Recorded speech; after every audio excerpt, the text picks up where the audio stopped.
Two-factor authentication, not working on AutoInvest fix. If your two-factor authentication isn't working on an AutoInvest platform, it can be frustrating, especially when you're managing investments or trying to access your portfolio.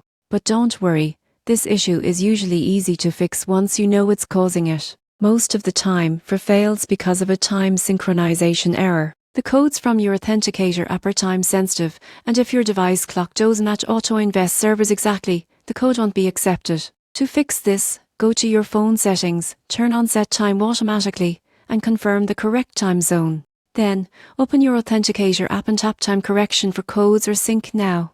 If you're using Sans authentication and not receiving the text, switch from Wi-Fi to mobile data or toggle airplane mode for a few seconds. Sometimes carrier delays or poor connectivity block the verification messages. Next, check for updates. Outdated apps, whether it's AutoInvest or your authenticator app, often cause problems. Go to your app store and make sure both are running the latest versions. If you've changed phones or reinstalled your authenticator app, your old two-factor setup might no longer work. Visit the AutoInvest login page, click Can't Access FA, and follow the identity verification process. Once confirmed, you'll be able to re-enable authentication on your new device. And here's something most users overlook: keep your backup recovery code stored securely offline. Hire your safety net in case your phone is lost or your authenticator stops working. So, if your two-factor authentication isn't working on AutoInvest, sync your time, update your apps, check your signal, and reset your FA if needed. These quick steps usually fix the problem fast, letting you log back in and manage your investments safely and efficiently.